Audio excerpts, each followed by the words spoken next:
तब जाकर के शांति की प्राप्ति। इसको एक उदाहरण से आप समझिए। वैसे रामचरितमानस के बारे में सब लोग जानते हैं। वो राम कथा उसमें अवधी भाषा में लिखी गई। हालांकि मैं तो कहा करता हूं कि रामचरितमानस लिख करके गोस्वामी तुलसीदास जी जितना बड़ाई लूट गए संसार में, लूटना ही हम कहेंगे, क्योंकि केवल महात्मा की दृष्टि से देखिएगा तब तो अलग बात हो जाए, लेकिन समीक्षक की दृष्टि से देखिएगा। आप लोगों के शुभकामना से मुझे यूनिवर्सिटी में पीएचडी करने का मौका मिला, और पीएचडी करने के दरमियान जब मैंने शोध के क्रम में जब बहुत सारे ग्रंथों को पढ़ा तो जो मुझे आश्चर्य लगा कि पूरी दुनिया गोस्वामी तुलसीदास जी की जितनी वाहवाही कर रहे हैं, जितनी बड़ाई वो दुनिया में लूट करके चले गए, उतनी बड़ाई के वो हकदार नहीं थे। आपके मन में सवाल हो सकता है कि ये बात आप कैसे बोल रहे हैं। कोई भी व्यक्ति इस संसार में किसी बड़ाई के योग हकदार कब होते? जब वह संसार को कुछ देता है। गोस्वामी तुलसीदास जी ने इस संसार में जो सबसे बड़ी प्रसिद्धि पाई वो किस कारण से? रामचरितमानस लिखने के कारण। तो रामचरितमानस जब उन्होंने लिखा तो रामचरितमानस में उनका क्या है? उनका अपना किया हुआ कौन सा चीज है जो उसकी उतनी बड़ाई होनी चाहिए? पहली बात, यदि आप कहेंगे कि गोस्वामी तुलसीदास जी ने राम कथा इस धरती पर लाया, तो प्रश्न यह होगा कि राम के कथा को इस धरती पर व्यवस्थित करके लिखने का काम वाल्मीकि जी ने किया कि तुलसीदास जी ने? आए तो मटेरियल है वाल्मीकि जी का, बड़ाई लूट रहा है तुलसीदास जी। राम कथा को व्यवस्थित करने का काम, इस धरती को राम कथा से अवगत कराने का काम वाल्मीकि जी ने किया है जी। तो तुलसीदास जी का तो काम नहीं है। तो काम क्या कोई दूसरा हो? नाम लूट रहा है कोई दूसरा हो। दूसरी बात, यदि आप कहेंगे कि नहीं, वाल्मीकि जी ने संस्कृत में लिखा और लोक भाषा में सजा करके अवधी भाषा में सजाने का मेहनत गोस्वामी जी ने किया, इसीलिए वो बड़ाई लूट रहे हैं, तो यहां पर भी वो फार्मूला काम नहीं करेगा। क्योंकि जिस अवधी भाषा में गोस्वामी तुलसीदास जी ने रामचरितमानस को लिखा है, हमारे भारत भूमि पर उस अवधी भाषा में पद्मावत को गोस्वामी तुलसीदास जी के जन्म से 300 वर्ष पहले मल्लिक मोहम्मद जैसी ने पद्मावत लिख करके इस धरती पर अवधी भाषा का प्रचार उन्होंने कर दिया था। इसलिए न तो शैली गोस्वामी तुलसीदास जी की है, न कथा गोस्वामी तुलसीदास जी की है, फिर भी गोस्वामी तुलसीदास जी दुनिया में इतनी बड़ाई लूट गए जितनी बड़ाई के वो हकदार नहीं थे। यदि आपको पता नहीं है, आप पद्मावत खरीद करके पढ़ नहीं सकते हैं, तो आप प्रत्येक आदमी के हाथ में मोबाइल है ना? आज का सबसे बड़ा देवता है गूगल देवता, है कि नहीं है? वो गूगल देवता में निकालिए पद्मावत, और उस पद्मावत की रचनाकार कौन है? मल्लिक मोहम्मद जैसी। अरे उसके ऊपर तो एक फिल्म भी बना है ना, पद्मावती फिल्म, देखे कि नहीं देखे?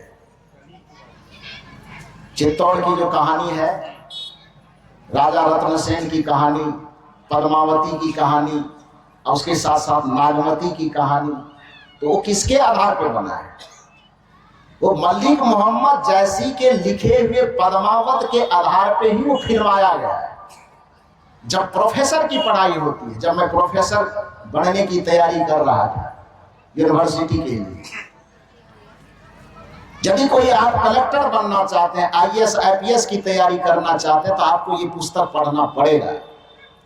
और जैसे ही उस पुस्तक को पढ़ने जाइएगा तो आप देखिएगा कि गोस्वामी तुलसीदास जी ने रामचरितमानस में दोहा की, चौपाई का जो प्रयोग किया है, अवधी भाषा में जितने छंदों का प्रयोग उन्होंने रामचरितमानस में किया है, गोस्वामी तुलसीदास जी के जन्म से 300 वर्ष पहले मल्लिक मोहम्मद जैसी ने पद्मावत में उस सारा खाका तैयार कर।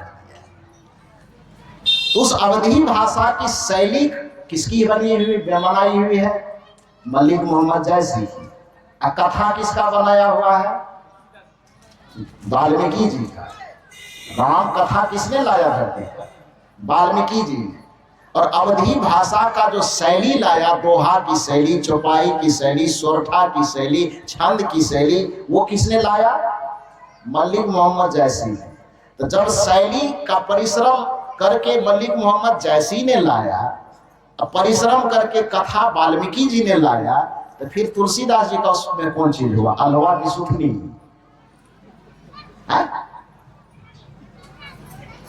तो केवल नकल करके इतनी बड़ाई लूट लीजिएगा? लूटने का कारण है, उस कारण को इन खुले मैच से बोला नहीं जा सकता है, अब बताएंगे भी। लेकिन समझदार है तो थोड़ी थोड़ी आपकी समझ में बात आती हो। सदगुरु कबीर साहब का जो दर्शन है वह मौलिक दर्शन है। सदगुरु कबीर साहब का जो चिंतन है वह मौलिक चिंतन है। भगवान बुद्ध का दर्शन, भगवान महावीर का दर्शन जो है मौलिक चिंतन और मौलिक दर्शन पर आधारित है। बुद्ध, कबीर और महावीर की श्रेणी में गोस्वामी तुलसीदास जी खड़े होने के लायक भी नहीं है। हाँ, हो सकता है व्यक्तिगत आचरण उसका शुद्ध रहा हो, उसके आचरण पर कोई टिप्पणी नहीं है। वो साधु हो रहे होंगे, वो भक्त रहे होंगे, वो संयमी रहे होंगे, वो सदाचारी रहे होंगे, उनके व्यक्तिगत आचरण पर कोई टिप्पणी नहीं है। लेकिन जिन साहित्यिक रचनाओं के आधार पर उनकी इतनी बड़ाई संसार में होती है, हकीकत बात तो यह है कि उस साहित्य में उसका अपना कुछ है ही नहीं। न कथा उसकी अपनी है, न उसकी शैली अपनी है।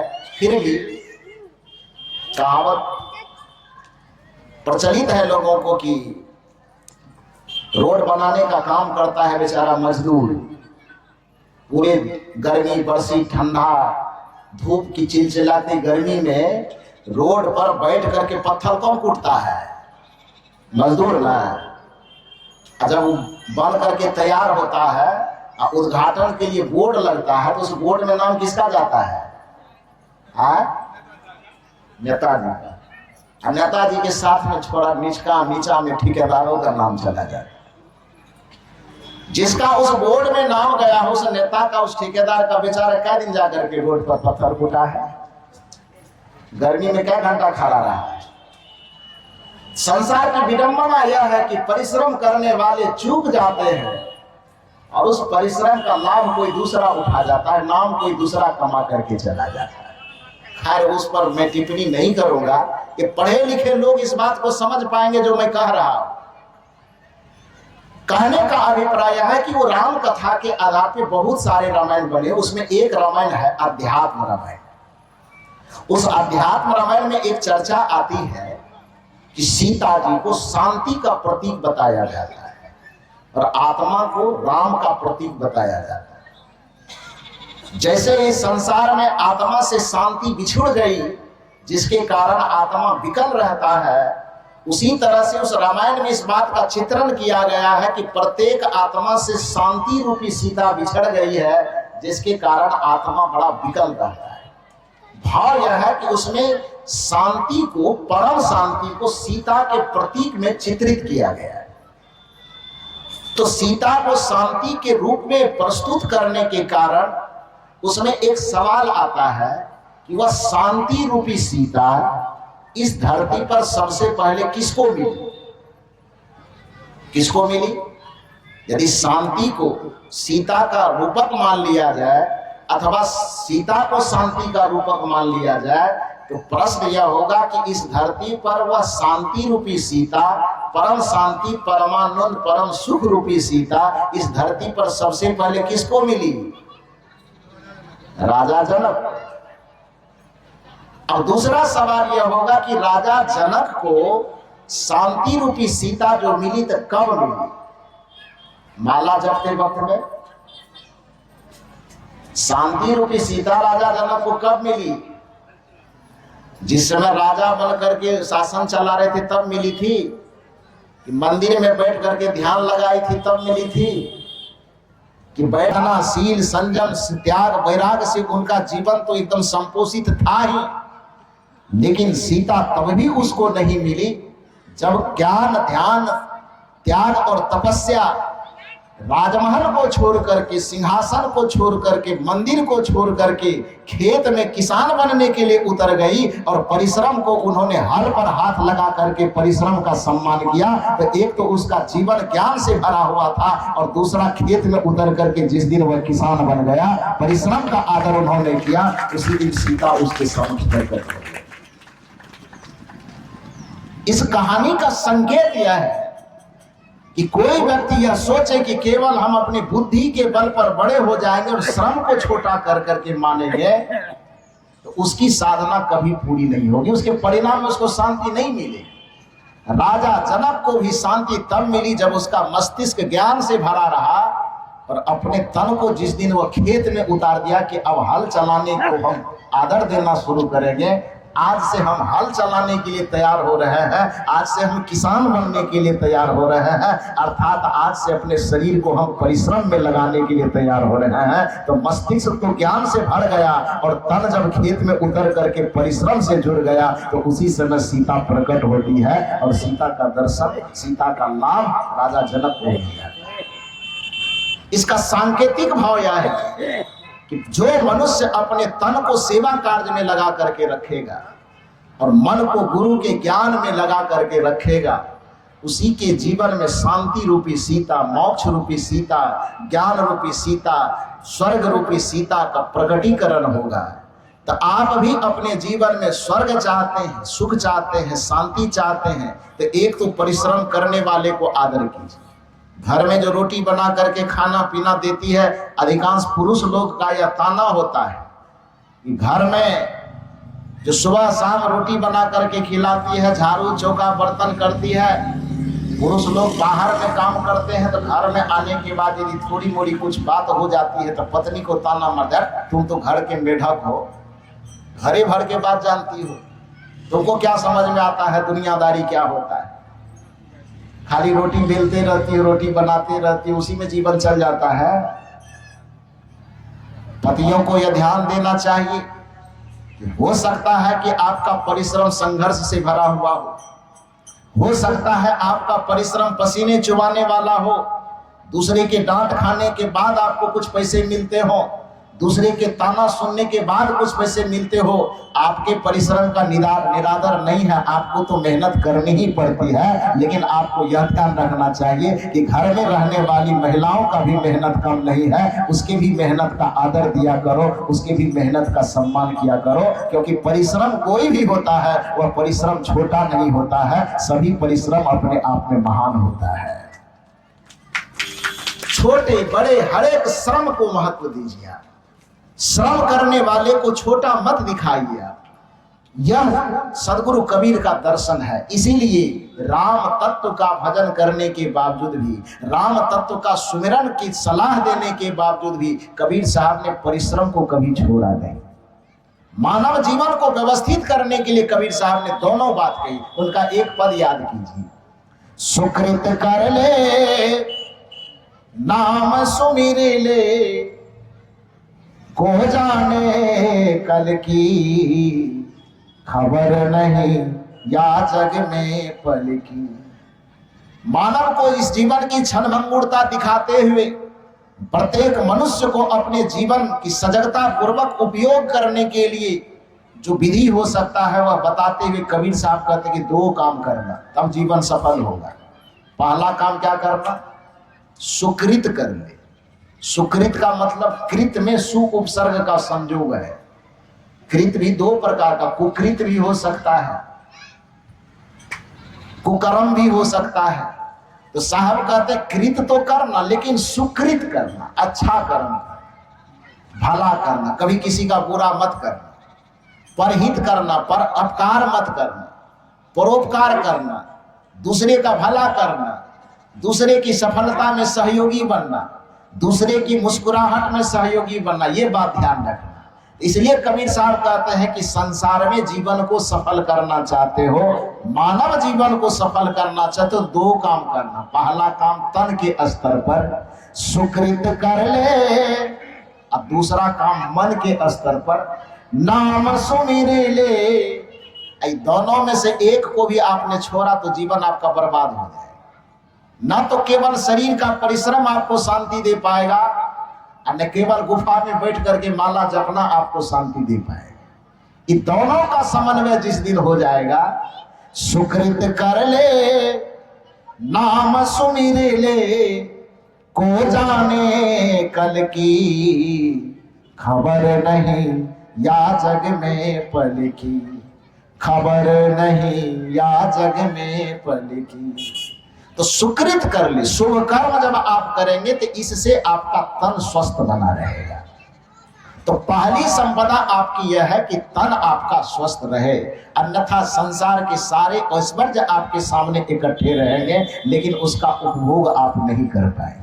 पुआ रहेगा धरा सामने में लेकिन देख करके ललचिएगा, खा नहीं पाएंगे।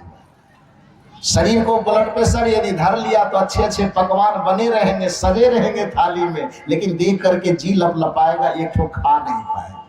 चुरा करके कदाचित खा लिए तो फिर एकदम 2-4 दिन बीमार पड़े रहेंगे।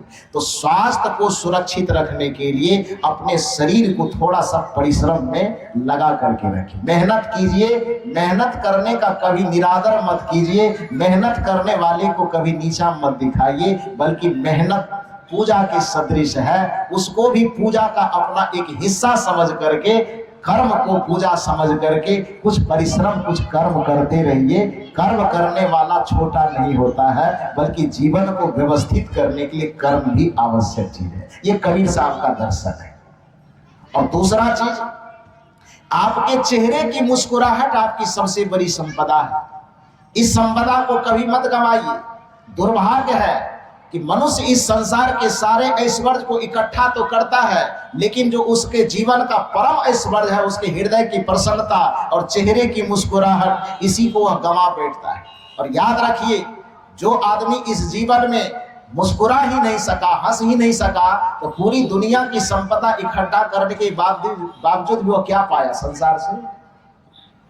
अरे आप मनुष्य हो, आपकी तो संपदा प्रकृति ने आपके लिए तय की कि आप हमेशा मुस्कुराते रहो, क्योंकि मनुष्य के अलावा इस धरती पर कोई प्राणी मुस्कुरा नहीं सकता है।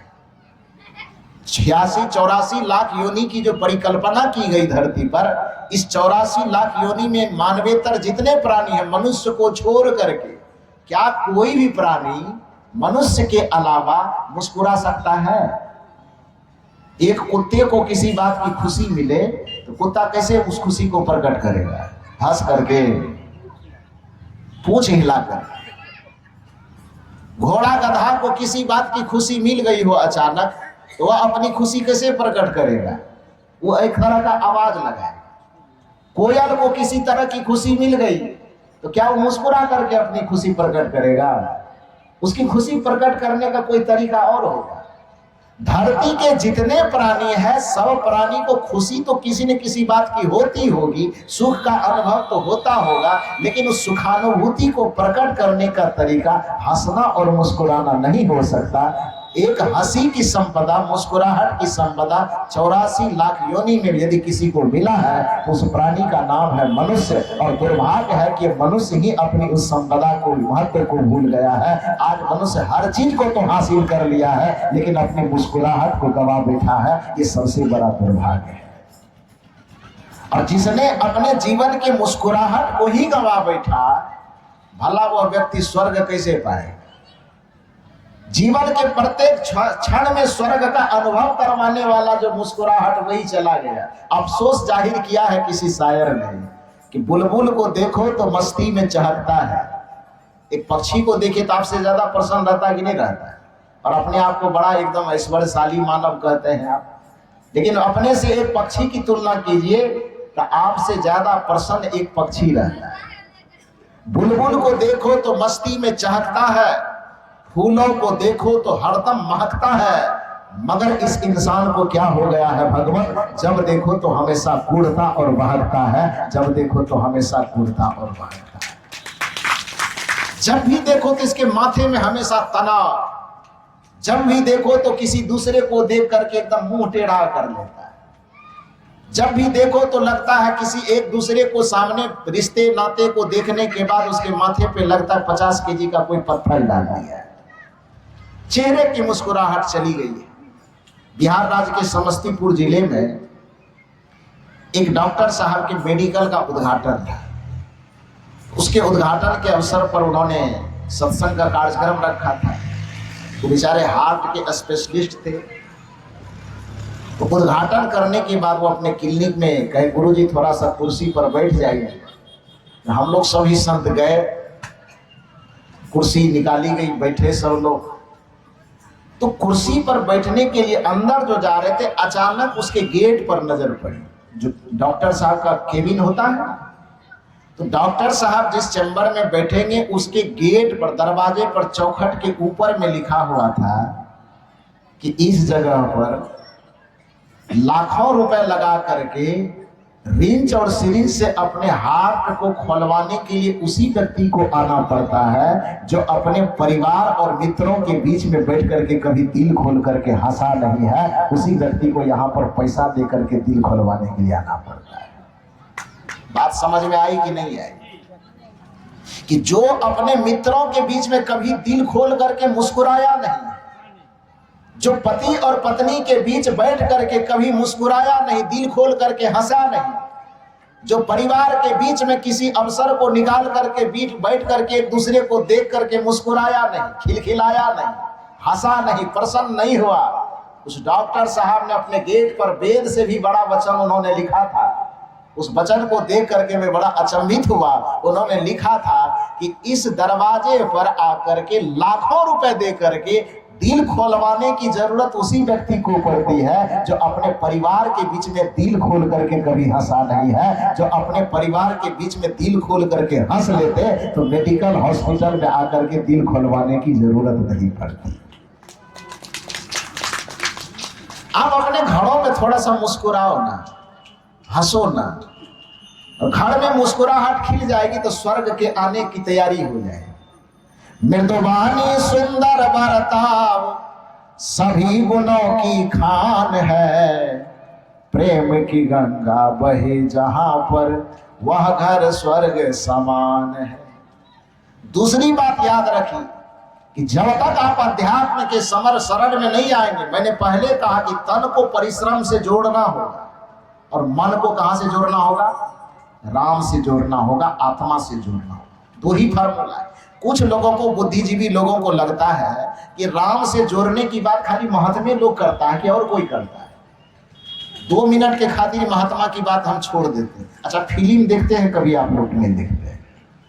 देखते हैं फिल्मी दुनिया में श्रृंगार की बातें होती है, विषय की बात होती है, वासना, दुनियादारी, राग रंग की ही बात होती है। लेकिन एक बात जो मैंने बड़ी समझदारी की देखी, एक फिल्म का गाना आप लोग सुने होंगे, पुराने जमाने के लोग। आपकी इजाजत हो तो गाना की पंक्ति में सुनाओ, सुनाओ फिल्म के गाना की एक पंक्ति। इधर वाले बोलिए, सुनाओ। सुनाता फिल्म की गाना की एक बड़ी सुंदर पंक्ति है जो आप लोग सुने होंगे, शायद आपको मैं बोलूं तो आपकी यादें ताजा हो जाएगी। वो कौन सा गाना है? रोते रोते हंसना सीखो, हंसते हंसते रोना। सुने हैं ये गाना कि नहीं? पूरा नहीं सुनाएंगे, आपका कर्जा नहीं खाए हैं हम। एक पंक्ति सुनाएंगे, बढ़िया से सुनिए। रोते रोते हंसना सीखो, हंसते हंसते रोना। इसमें कहा यह जा रहा है कि तुम्हारे जीवन में जो करवाहट है, तुम्हारे जीवन में जो पीड़ा है, तुम्हारे जीवन में जो आंसू है, तुम्हारे जीवन में जो विषाद है, तुम्हारा संपूर्ण जीवन, तुम्हारा घर परिवार जो नारकीय स्थिति से गुजर रहा है, उस नारकीय स्थिति से जीवन को उबारना चाहते हो, परिवार और समाज को उबारना चाहते हो, तो उसका एक ही रास्ता है। महात्मा की बात कहें तो आप लोग सोच सकेंगे कि हो सकता है अपना दही चूड़ा का जुगाड़ लगा रहा हो, इसलिए थोड़ा सा फिल्मी दुनिया में आपको लेके चल रहे। फिल्म जगत में भी इस बात को स्वीकार किया जा रहा है कि ये फिल्म मैं राग रंग दिखाने के लिए भले बना रहा हूं, लेकिन यदि जीवन में मुस्कुराहट आएगी तो इस राग रंग भोग और विषय के कारण कभी चेहरे पर और जीवन में मुस्कुराहट नहीं आएगी। मुस्कुराहट आएगी तो कब आएगी? रोते रोते हंसना सीखो, हंसते हंसते रोना। सवाल यह पैदा होता है कि रोते रोते हंसना कब सीख पाएंगे हम? रोने की स्थिति में रह करके भी हंसी हमारे जीवन में कब आएगी? दुख की स्थिति में रहते रहते भी सुख हमारे जीवन में कब आएगा? तो उसका समाधान इसी गाना के अगले कड़ी में है।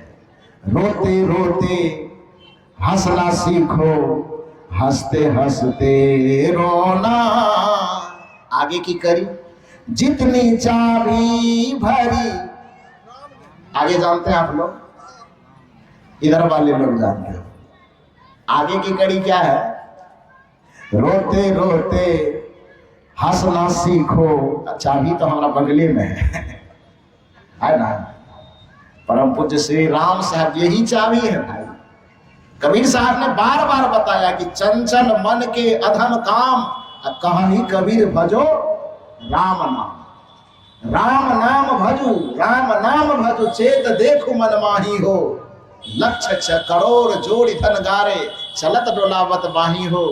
ये लाख करोड़ की संपदा इस संसार में जोड़ करके रखो, लेकिन यदि राम नाम का धन तूने नहीं कमाया तो अंत समय में इस संसार से जाओगे तो हारे हुए जुआरी की तरह केवल हाथ झाड़ करके जाओगे, साथ में कुछ नहीं ले जा पाओगे।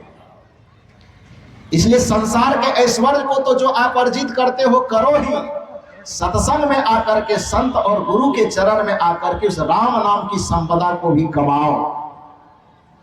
उस आत्म तत्व का भी चिंतन करो, आत्म तत्व का स्मरण करो, और आत्म तत्व के स्मृति की जो संपदा है उसको जमा करो। वह आपके आखिरी समय में काम देगा। नहीं तो जीवन भर जपोगे बेटा नाम सत्य है, पत्नी नाम सत्य है, धन नाम सत्य है, महल नाम सत्य है, बैंक का चेकबुक नाम सत्य है, बैंक बैलेंस नाम सत्य है, एटीएम नाम सत्य है, पेटीएम नाम सत्य है, और चार आदमी कांधे पर उठाएगा तो सब सत्य असत्य हो जाएगा। केवल बचेगा राम नाम।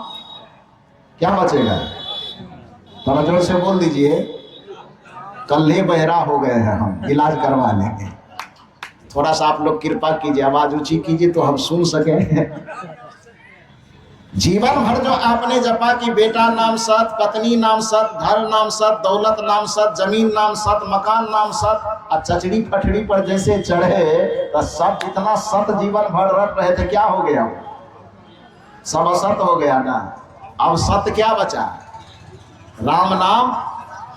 अरे तो मरने वक्त में जो आपके साथ आपको समझाया जाएगा तो अभी समझ लीजिए। नहीं, ये मंच यही समझाना चाहता है कि झूठे संपदा को कमाने तो आपने जीवन खपा दिया, लेकिन जो संपदा आपकी आखिरी संपदा बनेगी उस आत्मज्ञान की संपदा को आप कमाना ही नहीं चाहते हो।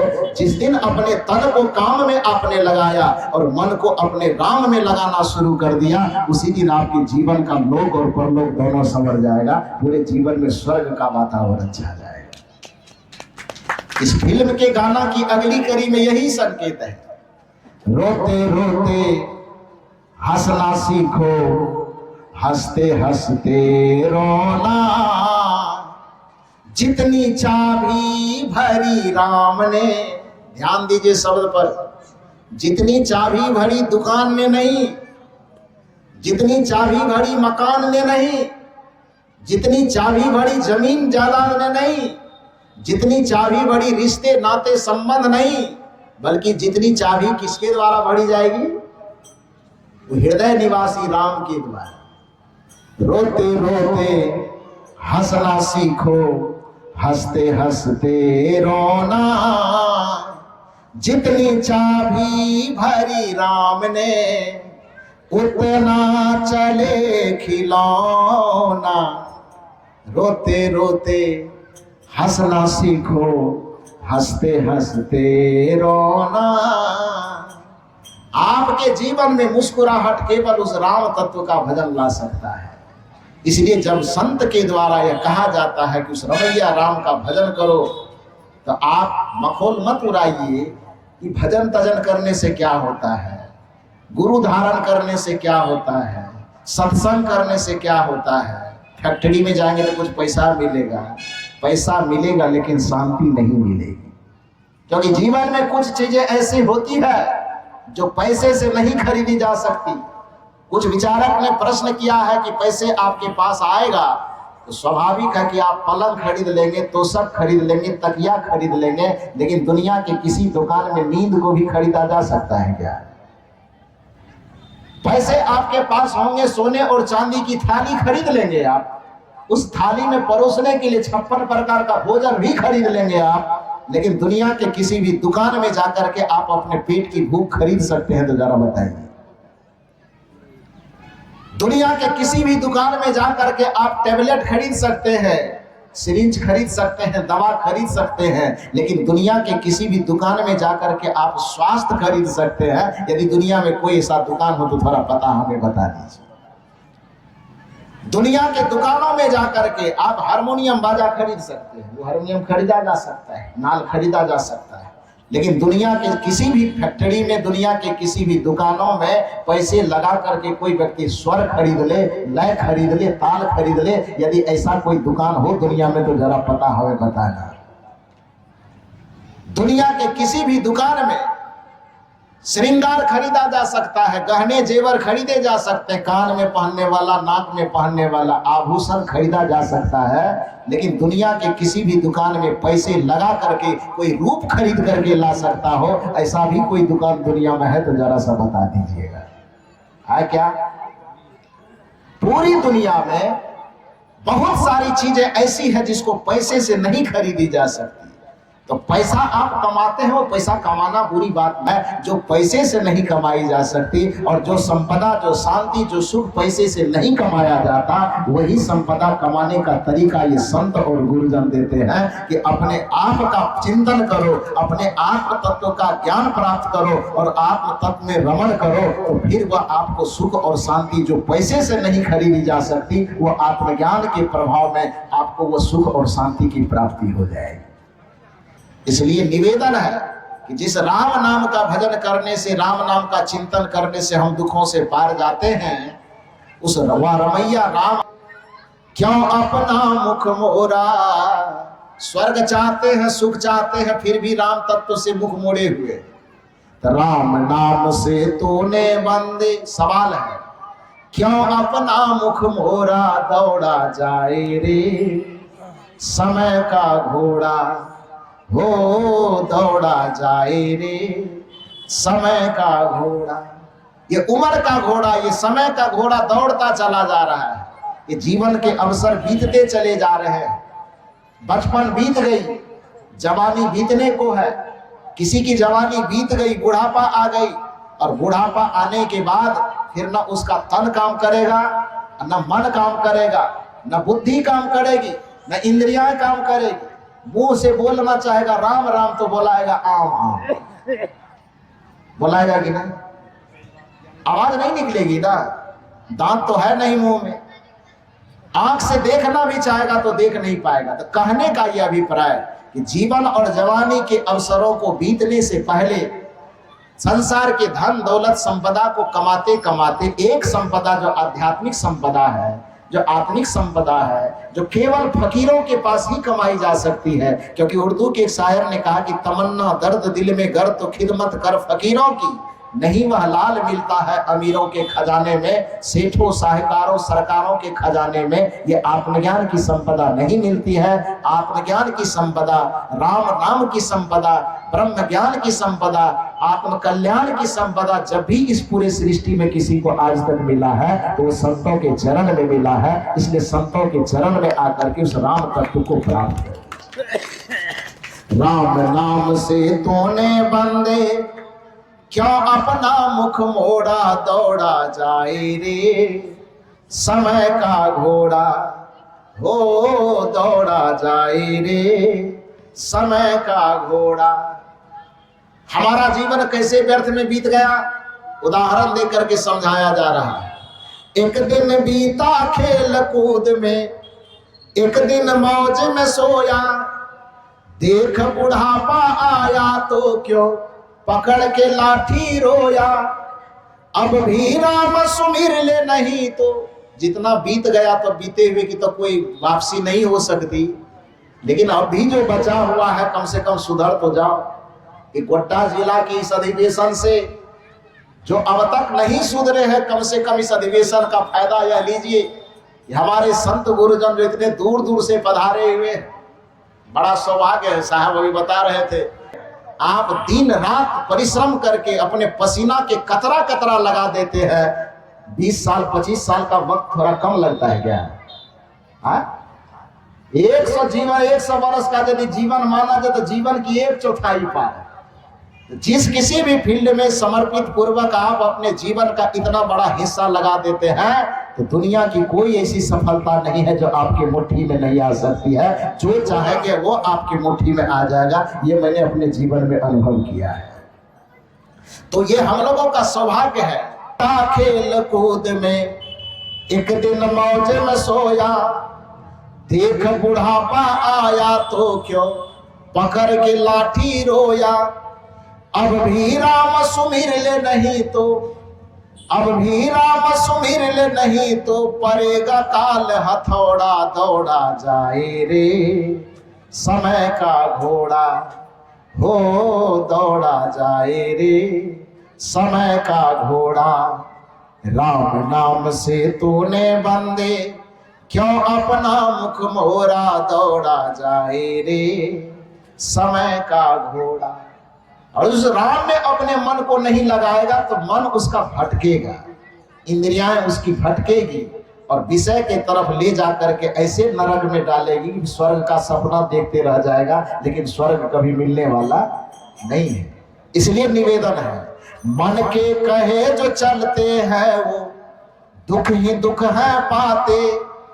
माया के बस में जो है वो घोर नरक में जाते। माया के चक्कर में ही तो घोर नरक में फंस रहा है आदमी और सपना देख रहा है कि स्वर्ग कैसे मिले। मन के कहे जो चलते हैं वो दुख ही दुख है पाते। माया के बस में जो है वो घोर नरक में जाते। अब भी राम सुमिर ले नहीं तो पड़ेगा काल हथौड़ा। दौड़ा जाए रे समय का घोड़ा, हो दौड़ा जाए रे समय का घोड़ा। उस राम नाम को भजने का, उस राम नाम के सुमिरन का, उस राम में रमने की जो युक्ति मिलेगी आपको, वो संत गुरुजनों की दया कृपा से, उनके आदर्श का अनुकरण करने से ही मिलेगी। इसलिए सत्संग में आइए, संत गुरुजनों का सानिध्य लीजिए। ये सौभाग्य है आप सबों का कि इस इलाके के आयोजकों ने इतने दूर दूर से संत गुरुजनों को बुला करके आपके दो विधि से, एक तन और इंद्रियों के माध्यम से सेवा कार्य करके और दूसरा मन और आत्मा के माध्यम से उस रमैया राम का सुमिरन भजन चिंतन करके आत्म कल्याण के मार्ग को प्रशस्त कीजिए। आप लोग इतनी सहजता और सरलता के साथ एकाग्र होकर के मेरे विचारों को और सभी गुरुजनों के विचारों को आपने श्रवण किया है, इसके लिए आप सब बधाई के पात्र हैं। आप सबों को बहुत बहुत साधुवाद धन्यवाद देते हुए एक स्वस्ति बातें कहता हूं, जैसे आप लोग पीछे पीछे दोहरा दीजिए। सर्वे भवन्तु सुखिनः। आवाज कम क्यों हो गया? अब ये स्वर थोड़ा जोर से लगाएंगे। सर्वे भवन्तु सुखिनः, सर्वे सन्तु निरामयाः, सर्वे भद्राणि पश्यन्तु,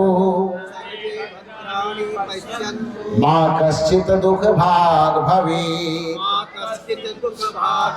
सभी सुखी हो, सबका जीवन निरोगमय हो, किसी के जीवन में दुख अशांति पीड़ा गंध मात्र भी नहीं बचे। सबके हृदय मन मस्तिष्क से दुख तनाव चिंता की लकीर सदा सदा के लिए समाप्त हो।